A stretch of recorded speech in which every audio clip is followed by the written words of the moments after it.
खानपुर महर खानगढ़ में साम तौर पहुतल ब नौजवान नारियूं घोटकी मां मुबीना अगवा थी वयूं। ज़रियनि मूजिब गुज़िरियल ॾींहुं ज़बरदस्ती शादी जे ख़ौफ़ खां खानगढ़ पहुतल नारियूं घोटकी मां अगवा थी वयूं।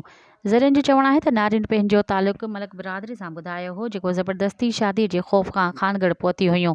टैक्सी ड्राइवर मूजिब बाबू महर नाले शख़्स घराए चयो त ॿिन्हिनि नारियुनि खे घोटकीअ में कोच जे अॾे ते पहुचाइणो आहे।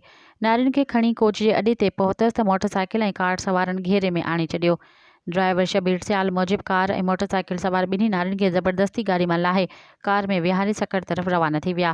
वॾे मुंशी जो चवणु आहे त इतला ते पुलिस वाक़े वारे हंधि पहुची वई। ॿिनि नारियुनि जे अगवा जो इतला मिलियो। मामले जी जांच कई पई वञे।